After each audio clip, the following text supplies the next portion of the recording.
बाकी जी, भारतीय जनता पार्टी ने बड़ा जोर शोर से ईवीएम के खिलाफ में मुहिम चलाई, ईवीएम का विरोध किया। अब इंडिया गठबंधन भी ईवीएम का विरोध कर रहा है। हम लोग ईवीएम के खिलाफ लड़ते रहे, यहां तो चुनाव आयोग ही हैक हो गया। अब जब चुनाव आयोग ही हैक हो जाएगा तो ईवीएम बेचारी करेगी क्या? तो इसीलिए तो हम ईवीएम के खिलाफ थे, तो अब चुनाव आयोग के खिलाफ तो होना ही पड़ेगा। जितनी हैकिंग होगी, जितनी बेईमानी होगी, जितनी चोरी होगी, जितनी डकैती होगी, जितना लूट होगा, लोगों के हक अधिकार को छीना जाएगा, उसके खिलाफ में हम लड़ रहे हैं। भारतीय जनता पार्टी पीछे हट गई है। पहले आगे बढ़ी थी ईवीएम के खिलाफ, चुनाव आयोग के खिलाफ। अब क्यों पीछे हटी है? अब तो ऐसा लगता है जो फिल्मों में दिखाते थे, सीता गीता, राम श्याम, एक भाई को मारो तो दूसरे को दर्द होता था, करंट एक को लगता था, दूसरे को करंट होता था। तो यहां तो दोनों भाई जुड़वा हो गए कि चुनाव आयोग को कुछ कहिए, दर्द भारतीय जनता पार्टी को होता है, आवाज भारतीय जनता पार्टी की निकलती है। तो ये रिश्ता जो कहलाता है, ये जुड़वा भाइयों का, ये जुड़वा प्रेम को खत्म करना है। क्योंकि ये जो प्रेम है जुड़वा भाइयों का, ये जो पिक्चर चल रही है सीता गीता राम श्याम, ये देश की जनता के लिए बड़ी खतरनाक है। और इस खतरनाक खेल को खत्म करने के लिए भारतीय जनता पार्टी की क्या भूमिका होगी, ये पूरा देश देखेगा, पूरी दुनिया देखेगी और जनता देखेगी जिस तरीके से वोट की लूट, वोट की चोरी, वोट की डकैती हो रही है। सवाल ये क्या कर रहे हैं, क्या नहीं कर रहे हैं, उसका है। जिस तरीके से प्रतिक्रिया दे रहे हैं, बचाव में जो बातें कर रहे हैं, आप भी मुझे बताइए राखी जी, आप कैमरे पे हैं, अभी सामने है, फुटेज आपका जा रहा है ना, आप वोट डालने जा रहे हैं, आपने वोट किसको डाल दिया, इसके लिए केबिन बनता है बाकायदा, वहां नहीं दिखता कि किसको वोट डाला है। आपको सीसीटीवी फुटेज देने में दिक्कत क्या है? कोई ये थोड़ी मांग रहा है कि बटन किसको दबाया ये बताइए, वीवीपैट से स्लिप किसकी निकली ये बताइए।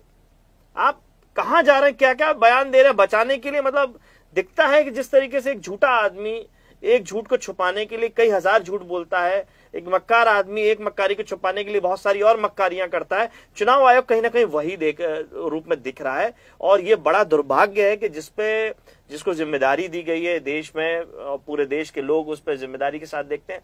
बताइए, आधार कार्ड को नहीं मान रहे हैं। अब देश को यह बताना पड़ेगा, हमारी भारत सरकार, भारतीय जनता पार्टी एनडीए की सरकार देश को इस स्थिति में ले आई है कि अब आप कैसे साबित करेंगे कि आप भारतीय हैं, इस देश के नागरिक हैं। आधार कार्ड को मान्य नहीं कर रहे, जिस आधार कार्ड का भारतीय जनता पार्टी बड़ा डिंडोरा पीट रही थी, हर जगह बात कर रही थी, बॉम्बे हाईकोर्ट ने बोल दिया। ना आपके वोटर कार्ड को मान्य कर रहे हैं, ना किसी और चीज को मान्य कर रहे हैं। तो आप साबित कैसे करेंगे कि आप भारतीय हैं? आने वाले समय में भारतीय जनता पार्टी सरकार कहां ले जा रही है देश को? तो ये सारी चीजें जो है बड़ा खतरनाक है। और इस खतरनाक काम की खिलाफत में हम सब लोग मजबूती के साथ लड़ेंगे। वोट की चोरी, क्योंकि यही एक बड़ा रास्ता है जो दुनिया में हमारे देश की खूबसूरती है, लोकतंत्र को मजबूत करने वाली। वोट की ताकत के माध्यम से ही सदन चलती है और सदन में लोगों ने हमें जिम्मेदारी के साथ भेजा है, 37 सीटें दी हैं कि वोट की चोरी ना हो, जिस तरीके से बाय इलेक्शन में हो। चुनाव आयोग बताइए कितना सफेद झूठ बोल रहा है कि समाजवादी पार्टी का एफिडेविट ही नहीं मिला। अभी तक आप राहुल गांधी से एफिडेविट मांग रहे थे, हमने 18,000 एफिडेविट दे दिए, उसके एक्नॉलेजमेंट दिखा दिया, रिसीविंग दिखा दी है। इससे ज्यादा झूठापन क्या होगा? मैं वही कह रहा हूं, एक मक्कार अपनी मक्कारी को छुपाने के लिए और ज्यादा मक्कारी कर रहा है। और ये जो सीता गीता और राम श्याम का खेल है, ये खत्म होना बहुत जरूरी है। चिल्लर लोग हैं। राखी जी, जिस तरीके की बात अभी राजनीतिक विश्लेषक जी कह रहे थे, मैं उनकी बात से सहमत हूं। देश पे हमला हुआ, हमारे देशवासियों पे हमला हुआ, हत्या हुई उनकी, और हत्या किस तरीके से हुई सबने देखा। और नरेंद्र मोदी जी विदेश से लौट करके आते हैं, लोग, देश की जनता सदन में इंतजार कर रही थी वो कुछ बोलेंगे, लेकिन वो बिहार चुनाव में चले जाते हैं। और बिहार चुनाव में जाते हैं, आज हम उसी बिहार चुनाव पे बात कर रहे हैं, उन्हीं मतदाताओं के अधिकार की बात कर रहे हैं जिस चुनाव को संबोधित करने, चुनावी रैली को संबोधित करने के लिए नरेंद्र मोदी जी गए। तो आप कहते हैं विपक्ष कमजोर है। तो नरेंद्र मोदी जी की मजबूती को हम और मजबूत कर रहे हैं कि अगर उनके लिए बिहारी ज्यादा आवश्यक है, जैसा भी नवीन जी भी कह रहे थे भारतीय जनता पार्टी, तो हम भी उन बिहारियों की चिंता कर रहे हैं। तो अरविंद जी आप दूसरी जगह पे बात करने लगे। नरेंद्र मोदी जी वो नेता हैं जो देश के पूर्व प्रधानमंत्री मनमोहन जी को नहाते हुए रेनकोट पहने हुए देखे थे, और भी चीजें कर लेते हैं। तो उम्मीद कर रहे हैं हम कि क्या क्या कर लेते हैं, क्या क्या नहीं कर लेते, आप उनका बचाव कर रहे हैं। भारतीय जनता पार्टी की योगी सरकार में उत्तर प्रदेश में अरुण असीम जी, जो खुद आईपीएस अधिकारी रहे, उनकी धर्मपत्नी भी बड़ी अधिकारी है, वो अब मंत्री हैं योगी सरकार में। वो ये कह रहे हैं कि मैं विधायक हूं कन्नौज जिले का, कन्नौज लोकसभा से, और वहीं से सांसद हैं माननीय अखिलेश यादव जी, और वो गड़बड़ी का आरोप लगा रहे हैं। तो खुद योगी सरकार, भारतीय जनता पार्टी के मंत्री अगर चुनावी प्रक्रिया पे प्रश्न चिन्ह लगा रहे हैं, तो आप विपक्ष को क्यों घेर रहे हो? सवाल तो अब सरकार के लोगों से भी होना चाहिए। बिहार के एक सांसद ये कह रहे हैं मेरा बेटा विदेश में पढ़ता है और अब आकर के यहाँ बात हो रही, उसका नाम कट गया है, मैं कैसे ये साबित करूं कि वो यहाँ रहता था, वो यहाँ का मतदाता है, भारतीय? ये सवाल का जवाब भारतीय जनता पार्टी की सरकार को देना है, चुनाव आयोग को देना है।